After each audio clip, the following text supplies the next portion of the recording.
So that when you gentleman வந்தப்போ there is a story that you did not want to do that movie.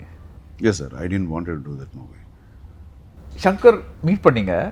Shankar அப்போ new face. இப்போ நம்ம சுபாஷ் எப்படி blast படத்தில் அவர் நியூ தானே, அதே மாதிரி தான் சங்கர். அப்போது வந்து படம் பண்ணணும்னு கேட்டாங்க. நிறைய இடத்துல சொல்லியிருக்கேன். Again I will tell you. So கோவத்தில் இருந்தேன். யாருமே ஊரில் சேவகன் பண்ணும்போது ரொம்ப கஷ்டம், பிளட் ஸ்வெட்டு. சரி இப்போது சேவகன் ஓடிச்சு, நல்லா வர்றாங்க, இப்போ நான் பண்ண மாட்டேன். நான் எதுக்கு பண்ணணும்?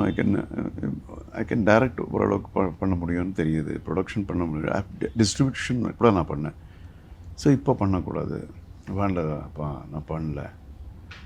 ஸோ இது நிறைய தடவை ஒரு கேட்கும்போது தென் நான் என்னுடைய டீம் கூட பேசினேன். இங்கே பாருங்கள், ஒரு பையன் நிறைய தடவை கேட்குறாரு, இவர் தப்பாயிடும், இஸ் அ டெக்னீஷியனு, ஒன்று செய்யலாம், கேட்டுட்டு வேண்டாம்னு சொல்லிடலாம் அப்படின்னு சொல்லி கேட்டதா சார். கேட்டுட்டு என்ன இல்லைன்னு சொல்ல முடியல, அவ்வளோ நல்லா இருந்தது. Book your next holiday at Grand Royal Tours.